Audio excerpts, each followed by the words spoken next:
Welcome to another episode of the SC Hub's NBL SuperCoach podcast episode for this week. My name is Barnesy, back again, and we also have Boz here, mate. It's a tough week this week if you captained Xavier Cooks like me. I had an absolute shocker, but hopefully you had a better one. Ooh, Barnesy, I'm not sure if I did have a better one than you. I didn't captain Cooks as I don't have him, so that was a bit of a blessing. But at the same time, I feel like a broken record here, but I ended up having two DMPs on Sunday morning. So Dylan Windler, who I brought in, and Will Magnay decided to have some injuries, and that obviously led me to scoring a 377. So, yeah, not too great, but, hasn't been my year so far. How'd you go, Barnesy? Yeah, I actually had Magnay too, funnily enough. So I was really looking forward to this round because Tassie I'd set up for. I already had Doyle from the previous double and I kept him on the single last week, which I thought was pretty smart of me and didn't end up going very well. So, and I've got Magnay in this week, and I was really big on Magnay because I thought that I was really confident he would outdo Pinder. And the thing with those Tassie guys, they had the double this week, but they were the forgotten men. Nobody wanted to go near the Tassie guys. And I just thought that it was a really good pod move. And I was super confident about it. And obviously Magnay for both of us went down for that second game. And that's just a killer because he got 30 in the first one. He didn't really do heaps. So it was like, well, he's at least going to get 60 with potential for a 70-pluser. And that didn't happen. And obviously bloody Milton Doyle, mate, he's 2 games, played them both, ended up scoring around 30. You couldn't write it worse. And I mean, I ask you about the cheapies too. When we're talking about the round that was, there was guys who really worked out massive. So like anyone that got on Lopez absolutely killed it. Second best score of the round, almost hit an 80. And then you had guys like Higgins Titcher who ended up starting, and I had in my team, and I ended up reversing because of all the risk, but I should have just kept him in. He started and he went great too. So we had all these cheapy guys go well, and even the mid-rangers like, Pepper went great as well, who I also didn't have. There was a lot of guys that worked out, and I think that it was a week where if you just stuck to the script and you went vanilla, you would have done really well. Just bring in the cheapies that looked really cheap, that had good break-evens, that had rolls, and stick with the guns like PJC that was working for us. And unfortunately, I think we both went off the script and it probably didn't work out. Just over 400 for me, but it meant that I dropped from 82 to 187. Well, you're definitely in a much better position than I am. But yeah, you're right in saying that, Barnesy. Look, if you just took that risk on a Lopez, or if you took a risk and you brought a Pepper in, or even if just having Henschel on your field, who you've probably already had the whole year, they scored far better than obviously most other options that people were bringing in this week. Yeah, definitely. And we also, I guess the schedule is really important too when we're looking at last round. We had a lot of high scoring, and the last 2 weeks really it's been very much 400 to 600 type of range really if you've done decent. But it's going to change a lot this week when we're looking at the double game weeks. We've got the 4, and then we go into a 2 double game week and a 4 double game week. So I think that the last couple of weeks have been easier. These next couple are probably going to sort some teams out a lot more. But that was the last one that we're going to get for around about a month as far as six teams on a double game week. So there was that as well. It also gives teams a lot to maneuver from. But all the holds last week, I think that's a big one, Boz, to talk about too, because people that made some real smart holds or lucky holds, Hickey a couple of weeks ago was a big one. He continues to be a big one. But if you started him, even bigger. But the other one too was Glover. Glover was hugely popular to trade out last week. He ended up coming okay and making a bit of extra cash and actually being a decent bench option.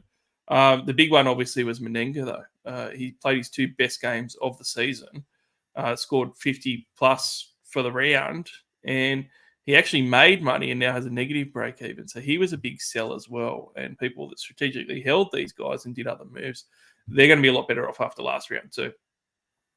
Yeah, no doubt. I was actually at the Melbourne United versus New Zealand game last night, and I was a Menenga trader, so it kind of pained me to see him every single time in the paint, just finishing with ease. Melbourne was so lackluster last night. They came out with no intensity, and yeah, Menenga, PJC, and the crew take full advantage of that. Yeah, and the round was a bit strange too with the results, wasn't it? Because, obviously talking more real basketball, but the real basketball stuff does translate to SuperCoach, and when we're looking at New Zealand, they're top of the table after that. Routed Melbourne like 30 plus, but their other win was 30 plus odd as well. They had two wins averaging 30 plus deficit margins. Like, I didn't expect that. And looking at these guys on paper, even coming into this week, despite what they did before, I sort of went, oh, look, I don't want to go PJC because I think they just don't have much around him. And I've sort of ridden that captain before. And looking at that roster, I don't even really want to hold Menenga, but I did because I don't think they're going to go that well. But they keep turning up. And then you have these other sides like, the Kings played a little bit better, but they remained disappointing. But the JJs, mate, the Jack Jumpers, I had so much faith in them still being competitive. But I think coming into round 8 now, moving on from round 7, I think round 7 sort of, I reckon for me, solidified, okay, we've got enough basketball now. I've got to sort of change my mindset on how I feel about some of these teams maybe. Yeah, absolutely. I mean, Tassie were a team that obviously basketball-wise was super impressive last year winning the chip, but also, a team that you didn't actually want to have players come up against because their defensive rating was so high and, you were kind of scared to actually have a player play against Tassie. Whereas this year, I'm actually targeting players that are playing against Tasmania. I know they keep teams overall score down, but they're just no good. And it's very easy for one of your big dogs to have a massive game against a Tasmania because they're showing nothing at the moment. So, yeah, they could be a team to target this year as opposed to a team that we wanted to kind of avoid last year. Yeah, I mean, United got pumped and I thought they looked really poor. And I sort of thought that was maybe coming for a couple of weeks as well with them. And I also feel like even though they're second, I think still, they don't look like a side that have heaps of SuperCoach options. And I've been searching for them the last couple of weeks, but I think on the weekend again, it proved that you can't just hunt teams that have got the doubles just expecting to go well. Because if you had Delhi, like if you got him a couple of weeks ago, man, what a terrible fortnight because he's going to be like 225k after this round or something, the way he's going. He's just been dropping badly and scoring terribly. And he even started last week. They just don't look like they've got any options. I mean, the Kings aren't quite the same, but Perth is one that we haven't touched on. They've got a great schedule at the moment. We're going to talk about them a lot when we go into the trade market in a moment. But I was surprised at how competitive they were without Cotton. Now, they managed to perform on the weekend SuperCoach wise, but it was the lesser guys. Pinder was disappointing, as I thought that he may have been because he's quite inconsistent. Doolittle only scored 50 in a double game week. We all expected him to be the buy of the round this week. It's the guys like Pepper and Henschel that have been carrying this Perth side. So they've been looking good, but it's maybe the guys that we didn't expect. Yeah, absolutely. I think Perth play a very guard-dominant kind of style, and I think when Bryce is the man and when he's fit and healthy, we see that quite evidently. Even now that they've got Henschel and Pepper running the 1 and 2 spot, they're still playing that same way. So they're not always going through their best players. So you would assume that, Pinder, Doolittle are the ones with the ball in their hand all the time, but that's not the case. It's still the point guard and the shooting guard. So Henschel, as you saw in that first game on Friday night, he absolutely went bananas. He was not missing. Well, the whole team wasn't missing, to be honest, but they run a style where their guards are heavily involved. And then their bigs, like a Doolittle, Pinder, they just kind of mop up the misses or mop up second chance points. So, yeah, no surprise that Pinder had a bit of a poor week. And I purposely avoided him. Just a shame that I picked the wrong guy in Windluck because he ended up actually not even playing that second game. That's such a killer because he was quite cheap as well. It was a bit of a cheap, pretty good value play. Look, let's talk about the next round. We've got 4 teams on the double game week. Like I mentioned, the Jack Jumpers, Sem Phoenix, Perth Wildcats, and also United. Now, the funny thing is 3 out of those 4 teams aren't going to be on a double next week. The only one that's going to be on a double still is going to be Perth. So it's a critical week, I think, coming into this week because we only have the 4 double game weeks. But if you stack up on those guys too much and you don't have any Perth guys, then next week you could be in trouble. And next week we've only got Perth and the Bullets on the double game weeks. Bullets aren't very highly owned. So certainly Perth looks like the team to target. And for me, before we talk about individual names and trades for this round, when we're looking at teams, I'm looking at Perth. And I've got an eye on the Bullets now. And New Zealand's probably the other team, funnily enough, because people are going to be jumping off New Zealand, but they've got the 2 singles coming up. But then they go into a string of 4 doubles again, which is a big stretch. And then they'll have the biggest stretch in a couple of weeks than any other team aside from Brisbane. So they're kind of the 3 teams that I'm targeting. Are you looking at the draw going, down the track looking at it and going, these are the guys that I'm starting to target now for this week and next. Yeah, well, absolutely. I mean, I think if you've got at least 3 Perth players already, including a Doolittle, I think he's the must-have. And then let's say you have like a Henschel, a Munzer, or a Pepper. I think you can actually maybe plan a little further ahead. So I know some people that do already have a Doolittle are looking at getting in a Harrison from Brisbane that week early, even though he has the single, just to make it a bit easier for them next week. But someone like me who I have a Henschel, I have an Almanza, but that's it. I don't have a Doolittle. I have a Winler, but who knows if he's playing this week. For me personally, I need to get Doolittle in. I think he's the obvious main grab this week, just because they have another, 4 double game weeks in a row. But if you're someone in a really cushy position who brought in Doolittle and you have a couple of these other Perth guys, there's no reason why, as you said, you should be targeting some Brisbane guys or even, holding on to a PJC or thinking about, can I afford to bring in a Lopez now that he's going to make serious cash, even though he has 2 single game weeks coming up. He then goes into those 4 doubles, and it looks like New Zealand are going to ride him to the moon. Like, he brings so much energy for that team. His athleticism is crazy. Some of the finishes, some of the rebounding and blocks he was doing last night while I was there watching it in person, it's just incredible. So there's no reason why you can't target, some of these teams that are on a single now. Well, let's have a look at the trade market, because it's a really interesting week. And I do think the next couple of weeks is going to separate a lot of teams more, because it is so hard these next 2 weeks. The trade outs first, there's a few to touch on. A lot of them make sense. The ones that probably are worth discussing, Xavier Cook's number 1 most traded out player. I think it does make sense, but in saying that, he's going to drop some cash with a break even of 67. He's got 2 singles, but then he goes in a double again. So you could hold him. I don't think that you have to sell him. And I feel like if you don't need to and you've got other guys to sell, you could definitely hold him, have him for that double game week and be at an advantage against the opposition. And on top of that, when you sell him after that double game week, I feel like he's probably going to be the same price anyway. You'll get his price back up by that point. So certainly I get people doing it. I might even consider it myself, but not a must sell. Yeah, I think with Cooks, it's if you need the money to get a Doolittle, that's probably the obvious one, just for like. But yeah, I have seen some teams that currently in their plans, they have PJC and Cooks on their bench, and they're still able to field 5 on the double on the field this week. So if you're someone in that position, I envy you, because I'm nowhere near that. But yeah, if you want to hold Cooks, I guess so. It's just a matter of how much cash you've already got saved up to get into Doolittle. Yeah, and it's an interesting question to pose, because we do have PJC as the 4th most popular trade out, and I always targeted that and thought it did make sense. But the more I look at it, he's got a 43 break even, which on his averages he's going to hit. So he's not going to lose any money. And then we've got the doubles coming up in a couple of weeks still. So he's probably a better hold than what Cooks is at the moment. So I'm actually looking at, questioning whether if I need the money, whether Cook should be the guy out instead of PJC. And that's probably the smart move, I reckon.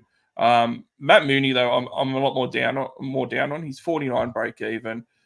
I sort of thought at the start of the season he didn't look very good, and he's obviously hit his straps for a couple of weeks. I thought on the weekend he went back down a little bit again. I think against United, even though they routed him last night, and you were there, so you would have seen the turnovers firsthand. I think he had 5 or 6 turnovers, so that really hurt him. And that's despite the fact that they just killed him. So I think that Matt Mooney's a pretty definitive trade out, and that's where you can find your money. And if you're a team with a backcourt of Mooney and PJC, I don't think there's any question. You just hold PJC and use Mooney for the money.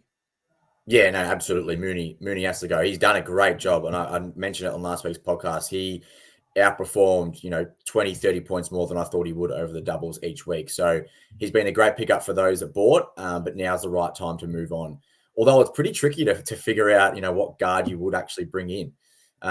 You could use that money, I guess, if you swing Henschel down to your guard positions and maybe get in a Doolittle or a Pinder, who are the more kind of premium, let's say, forward options. But if I was moving Mooney out of the guard spot, I wouldn't really want to risk Daly this week because he's been no good. I wouldn't. I've heard Derek Walton Jr. may be coming back on a minutes restriction, so you wouldn't want to choose that. Sobey, he has a double game week this week, but then goes straight to a single. So is it worth just that 1 week double? It's a tough spot now to bring in some of these guards because, to be honest, a lot of them have been burning us owners. Yeah, it might be a week where you might need to bite the bullet and go for a a cheaper option that's on a double. So if someone doesn't have Pepper, maybe he's an option if you don't have too many Perth guys. And that could work out as a real good downgrade for Mooney to upgrade someone to do a little up front. Other interesting ones, Will Magno. I'm 100% holding him if he's playing a double and he's playing.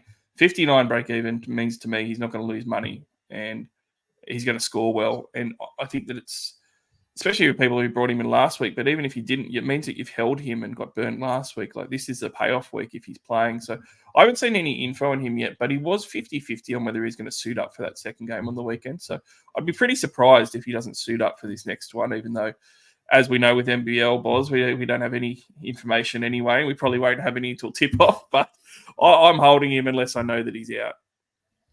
Yeah, I'm the same. Barnesy, I'm in the same position as you. I kept him over all those singles, trying to do a bit of future planning, and obviously it bit me on the backside this week.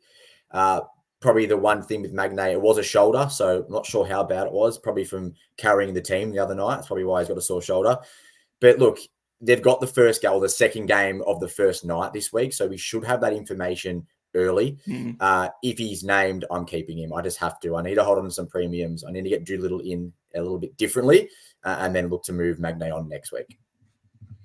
Yeah, and it's important to look at the matchups too. Like, they're traveling away to Perth, which isn't a good travel for them, but Perth have been giving up points. Like, there's been some NBA score games that Perth have been involved in, and it's not like they've been winning by 20 for an NBA score either. And then they do have to go and play New Zealand. New Zealand's top of the table, but this is a home game. So even though it's not a big travel from New Zealand to Tassie, it's just one island over to the other, they still are going to be pretty good at home, I think, Tassie, against that New Zealand side. And particularly when you look at if they're still starting a Lopez, that's a young guy that doesn't have the experience up front.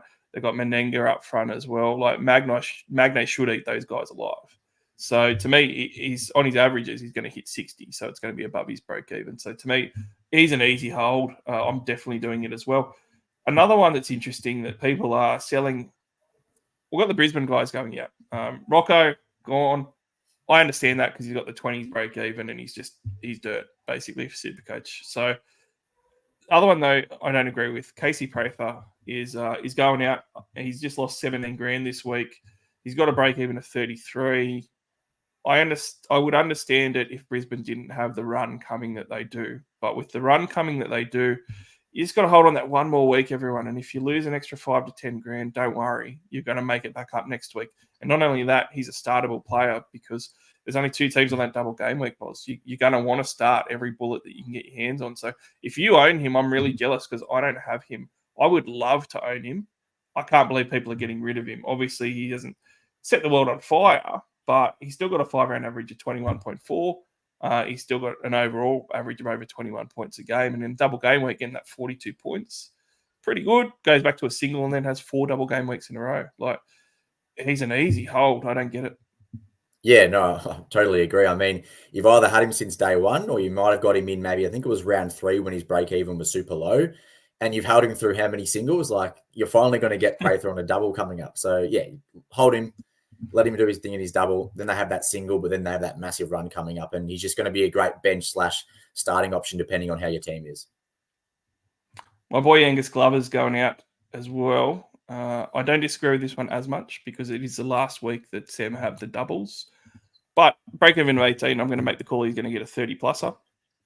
And I think he's going to make a bit more money. So I'm confident in my hold, but certainly teams will have to sell him, mate, because they'll have no room and need to fit other guys in that are better options. So I do understand that one a little bit. Moving on to the buys, this is the exciting part. Most popular trading at the moment is Doolittle. Now, you said he's just about a must-have. I tend to agree. You have to get Perth guys in. It's so important. And it wouldn't be, even if they've got all these consecutive double game weeks, it wouldn't be as important if the draw was different, if we had more teams than 2 on a double game week next week and 4 the following. But because of the way the next fortnight's draws worked out, you absolutely have to get him. And when we're looking at the numbers, he's got a 31 average, and that's after he hasn't been doing too well. That's actually worked out for buyers now, mate, because 335,000 is a pretty good price for him. It would have been a lot more a few weeks ago. So I'm all aboard the Doolittle train. I think that he is going to bounce back a little bit. And yeah, I hate saying must-have Boz, but I'm pretty close to saying he's a must-have too, mate.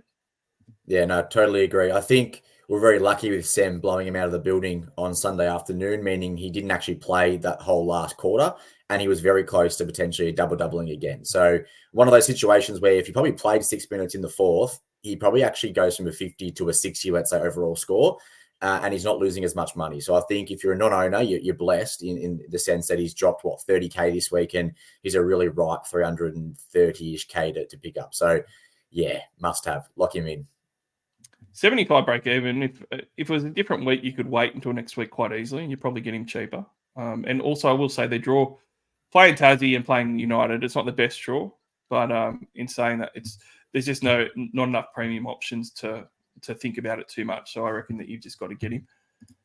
Going along, we got Sobey coming in, the cameo for a week. He's got a 36 break even. I write him off all the time. He's sub 300 still, 293,000. He went 36 last week against Perth and 39 against Tassie. Can I just say those were his two best scores the entire season in any single game, let alone a double game week going that. It was a ridiculous outing for him. Anyone who had him went phenomenal. I don't think there's any chance that he can repeat that again. But at a 36 break even if he goes half as good, he's going to make a bit of cash. He's going to get you a 50-point maybe outing anyway. Probably what I would say to people, Boz, though, is that if you look at the numbers and get rid of the recency bias, you've got every opportunity that he's only going to just get around his break even because he's got that sort of game. You go back to round 2, you had the double with Melbourne and New Zealand, and he ends up with a score of 43. It's not much above his break even. It's a disappointing outing, and then you're going to be selling him. So it's probably a case of, to me, there's just better options if you're spending 300,000, and even if you break that 300,000 up, if you've got boost to use, and you don't have more than one Perth guy, I'd just rather split that Sobey money and get a couple of mid Perth guys in just to set yourself up. Even I just see so many different options instead of Sobey myself. Yeah, absolutely. And I think he was a great buy. So to those that got him at that 250 range, well done. Like you were smart. Derek Walton Jr. does the hamstring. There's a 30-point SuperCoach scorer out of the building. So it makes sense to get him then. Now that he's at that 300K with only one more double game week, I'm just not too sure. But as you said, Barnes, if you write him off every week, he's a player that when you watch him, you're just like, what are you doing? Some of the shots you take, some of the turnovers are just silly. But then you have a look at his SuperCoach score and he's put up, a mid-30 score. So look, depending on Derek Walton Jr. this week and his minute restrictions, if he does come back, Sobey could actually hit another 65, 70.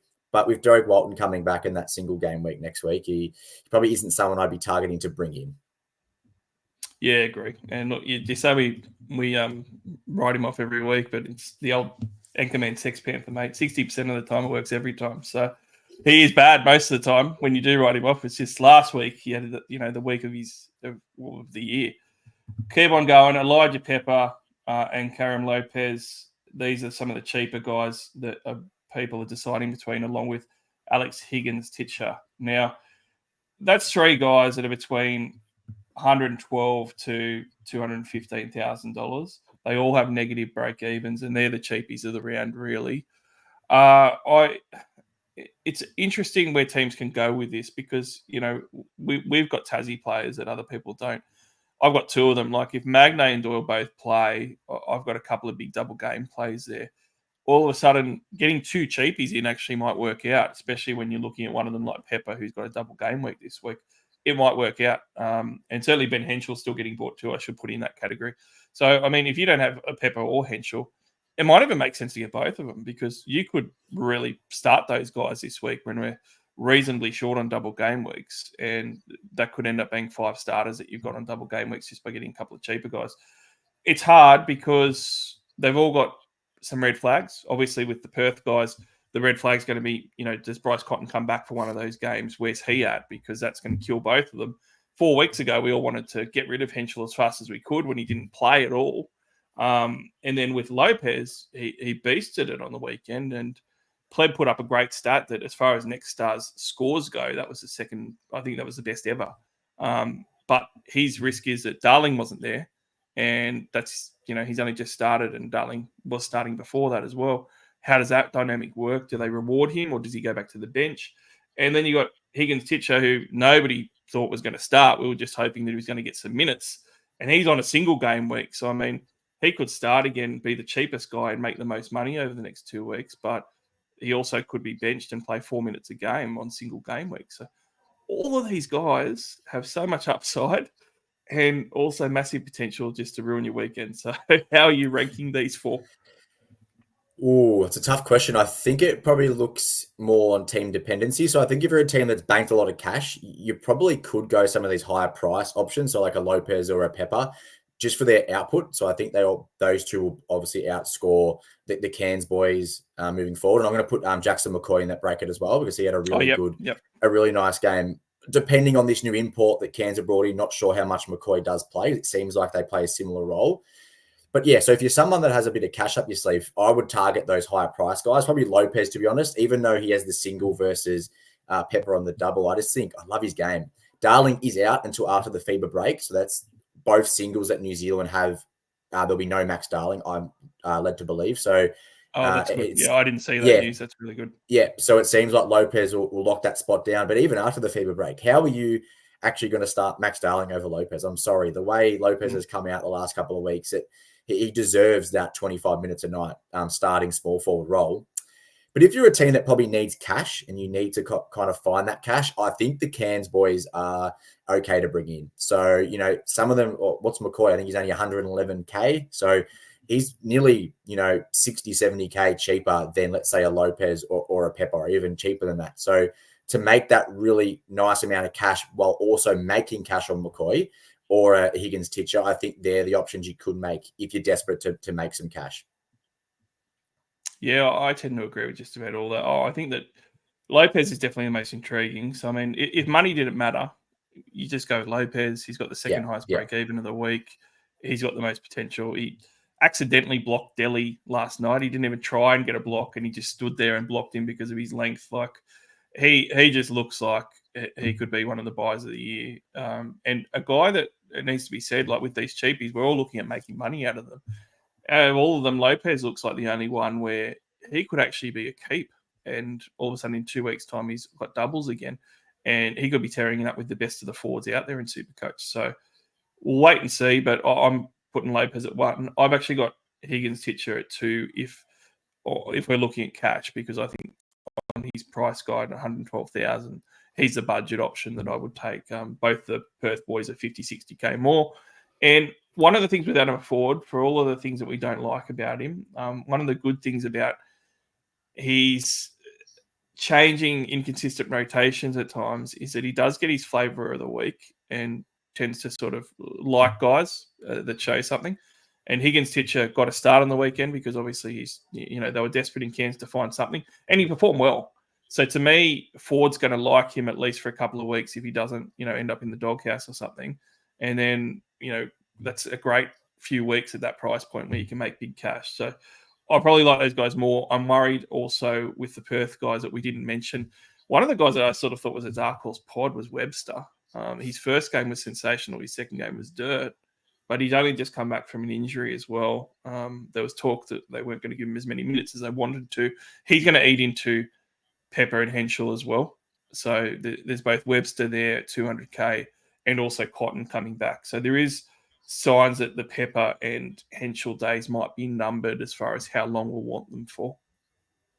Yeah, absolutely. I think Webster was on a minutes restriction, as they said throughout the week. So it makes sense that they ramp his minutes up, or be that he's pulled up well from the double game week. And as we saw, I think 3 weeks ago, Webster without Cotton can actually put up a really nice stat line. So there's no reason how or why that isn't flipped between, let's say, a Pepper and a Webster this week, where Webster actually comes out and gets the 60 on the double, and Pepper misses a few shots and gets benched by John Riley, who I think he's in a bit of strife. I don't really like him as a coach. I've just noticed some things. He's very annoying on the sidelines. If you watch a lot of Perth games, he just yaps at the refs constantly. Like, just give it a rest, mate.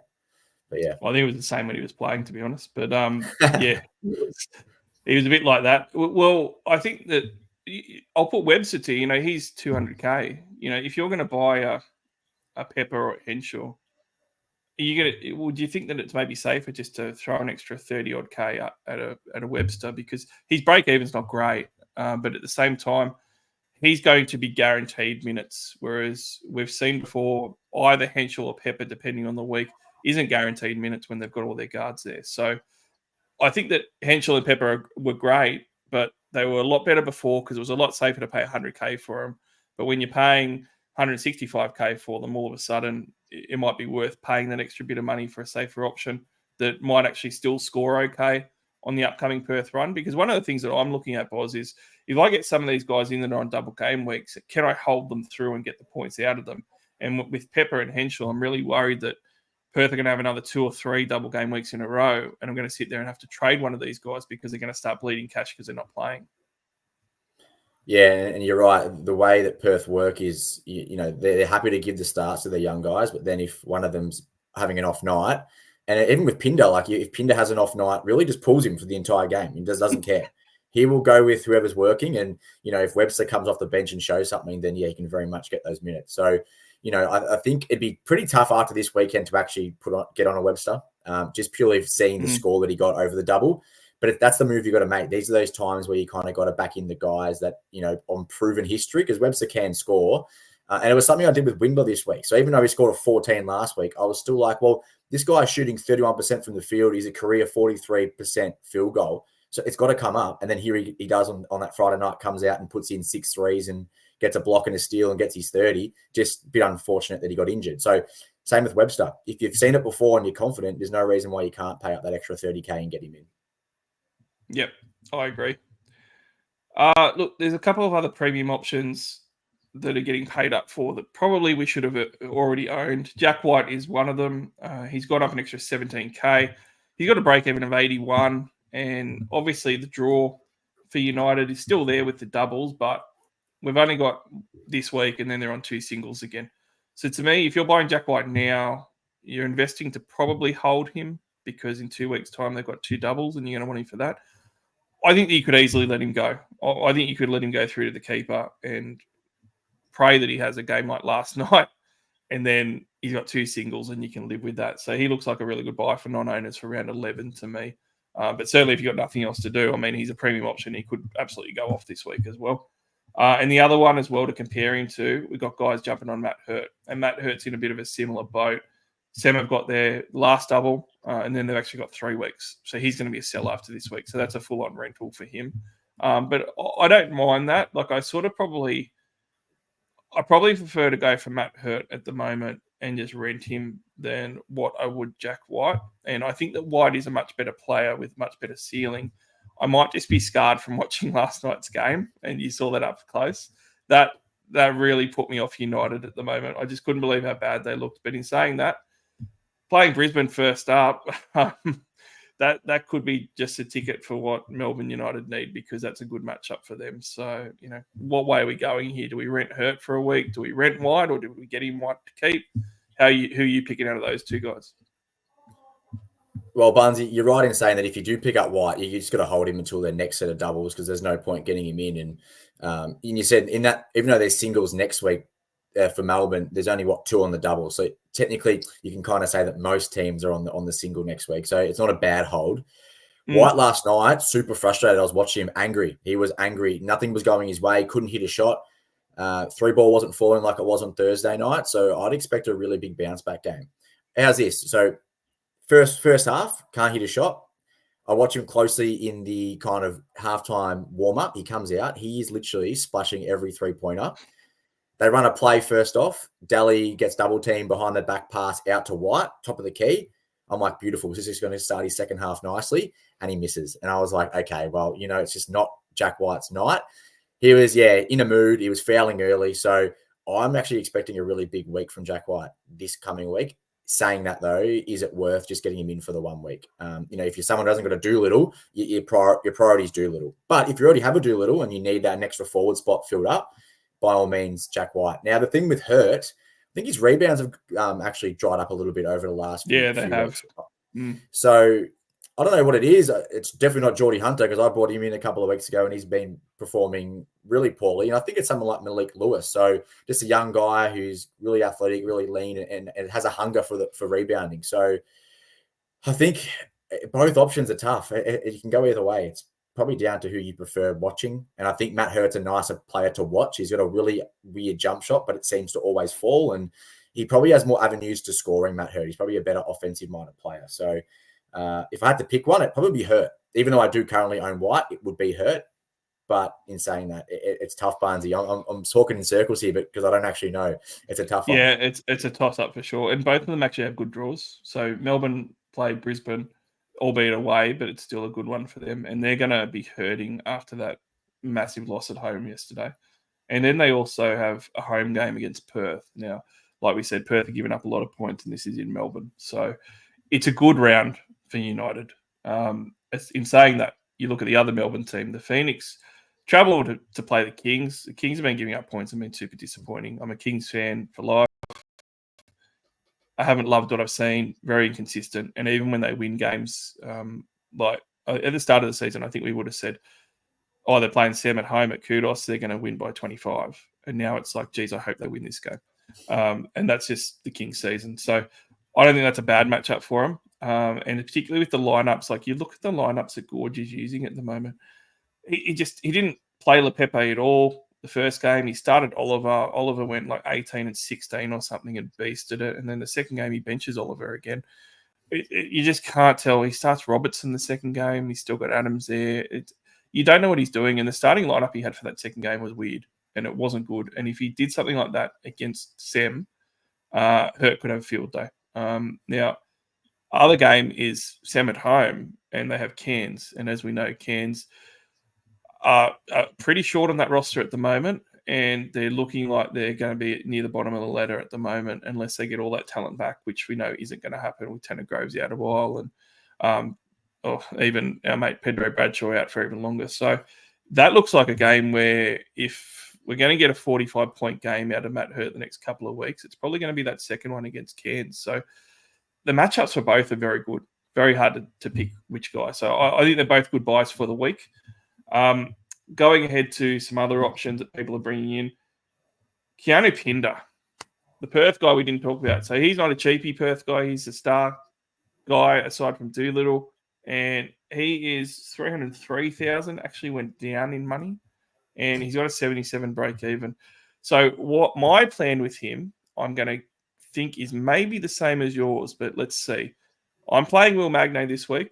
And next week I'm going to trade Will Magnay to Pinder, who is probably going to be $20,000 less than what he is now. And I don't care at that price point how disappointing he's going to be because I'll make 30, 40, 50 grand out of that trade. And Magnay is back on singles. This week, though, I think it's a bit of a hard purchase because if you're purchasing Pinder this week, you're purchasing him probably ahead of a Doolittle. And I just couldn't possibly do that at the moment. He scored 19 points in both of his games. And everyone remembers the weekend before where he scored a 47-point game in a single against Sydney. But that's by far his best game of the year, Boz. Like that's an anomaly for him.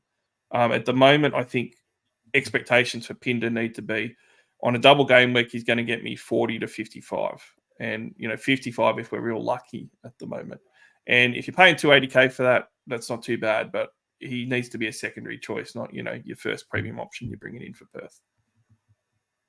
Yeah, no doubt. I think with Pinder, we mentioned it last week on the podcast. It's much of a roulette. So, he can have one game where he hits that 45 and the next game he gets a 15. So for some reason, really just doesn't play him enough. He just only plays that 20 to 23. Sometimes if he's having a good game, he'll get up to the 30 minutes, but he's not like a Tyrell Harrison who Brisbane literally put out there for 35 minutes. He's not going to be that center that is playing that many minutes. So yeah, you're right. Expectations need to be tempered. But in saying that, yeah, at 275, 280K, that's a great buy because that's an import price. And that's what you expect from an import when they obviously come into the league, like a 55 to 60 over a double. So wait a week on Pinder, especially if you're someone who has a Hurt or a Magnay as we do, who are onto the singles after this week. Yep, he's a much easier buy in the coming weeks for sure. And the other thing I'll finish off with Pinder with, you mentioned the minutes. Back in his Cairns days, he was such a good PPM guy. It didn't matter if he got lower minutes because he got so many rebounds and he worked so hard. It was almost a little bit Trez Harold-like, although very light version. But nowadays, he just seems a lot less active. He doesn't rebound at a high rate. And because of that, his PPM is way down. So he actually needs minutes to get that workload in as a big man. He just doesn't have that big man workload where he can play 20 to 25 minutes and be a double threat. He just doesn't get anywhere near it.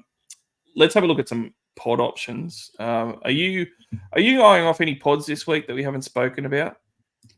I can't afford to. I've gone pod kind of heavy the last few weeks and it's always backfired. So I got to play it safe. But I guess a pod play would be getting Tyrell Harrison in early. I'm not saying a pod in terms of, because he's probably not going to obviously advantage your side in terms of points score because it's on the single, but it could be a pod in terms of next week being able to bring in someone else that might be on the double. I know we're restricted to only Perth and Brisbane next week, but if you get into Harrison this week, you might be able to see how Brisbane go this week. Harrison might put out a 35, and then you might actually like a Bannon or like a Cook or one of these other kind of 250 to 300K Brisbane guys that potentially could be a good option the following week. So it could be like a future pod play.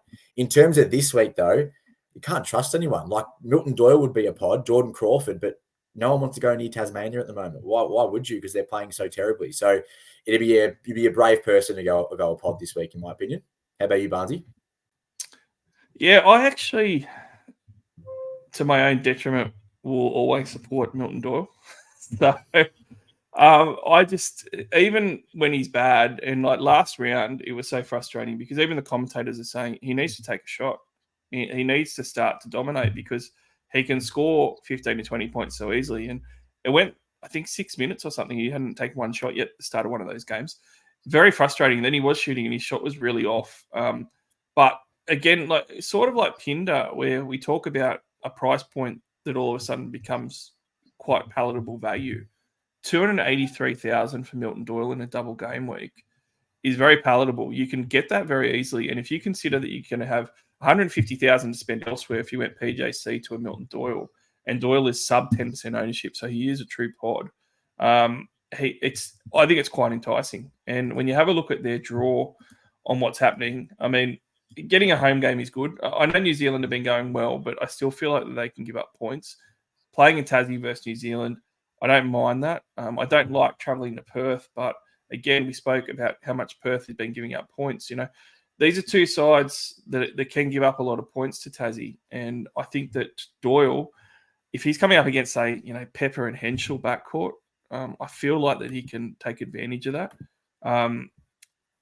It's one of those ones where he could do what he did last week, and it's the worst trade ever. But I just feel like because he got that stinker last week, it can't possibly happen again on law of averages. So he's got to get a 45 plus this week, which is low expectation, but we have seen him throw out a 70 plus before just last year. So I think that he's an option. When we're having a look at other ones, I don't think that you could go them, but, you know, Dellavedova is 250,000.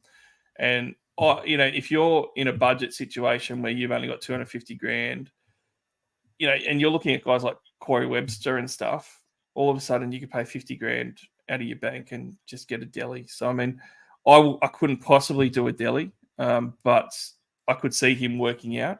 I think for my pick, though, I would pick Doyle. I still think that Doyle is the pot of the round for me.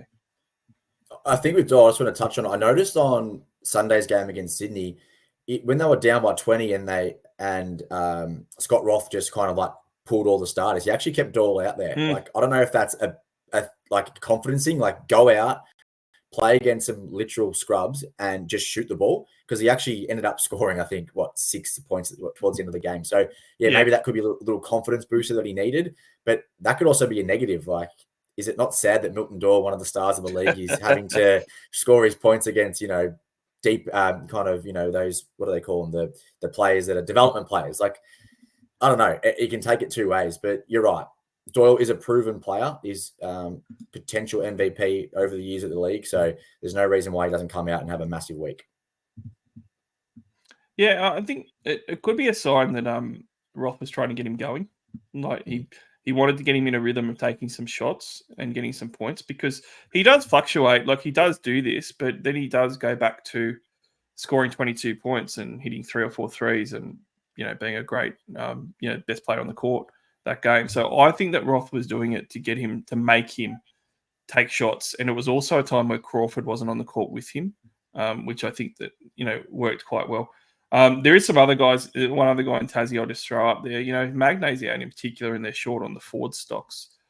Steindel's actually 135k, and he's gone last round. He scored close to 40 points. Now, as far as budgets go, he's just a budget guy that I could see. Again, I couldn't buy him, but I like to mention guys that are sort of pottish that no one looks at. He's only got a 14 break even. I think that he'll hit that the first game.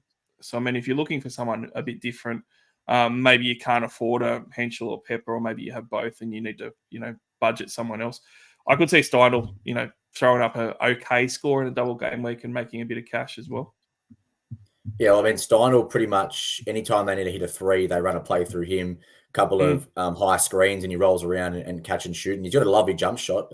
So when they fall, yeah, he probably ends up scoring. But if there's a night where he's not with hitting his jump shot, then he doesn't really do much else, does he? He doesn't really rebound, doesn't really assist. So, yeah, again, safe option if you can only have that work within that budget, I should say. But also, don't be surprised if you grab him, put him on your bench, and he gives you, a 14 or something like that. Yeah. So, yeah. Probably going to happen. He's trying to be Jack McVeigh, but he's not, is he? Let's have a look at the captaincy options for the round. Look, there's a few good options, not as many as last round. For me, I just keep gravitating towards Doolittle and thinking I just have to ride that that Perth draw that they've got. There is other guys that we should be looking at. Matt Hurt is a worthy guy for Sem on the double game week. It's hard to go a Tassie guy on the double game week. And then it starts to get a little bit murky. Do you go for a White bounce back?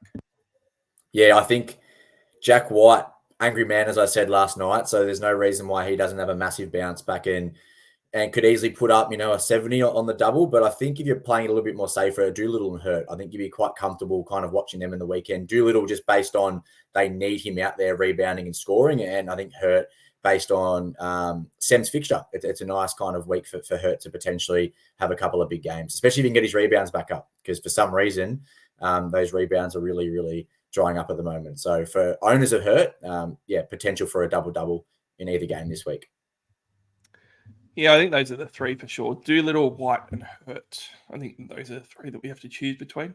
Look, big round coming up. Boz, thanks very much for jumping on. It has been great. Everyone go and follow SC_Boz, and you'll see some great NBL content. We'll be back next week as well with another episode for the SC Hub. But make sure that you do not just subscribe on YouTube and stuff and get the episodes, but also jump on the Discord groups as well. They're fantastic. You get great advice. But for all your trades and all the basketball this week, good luck. The SC Hub will be back next week with some more NBL SuperCoach content for everyone. Good luck for the round. See you later.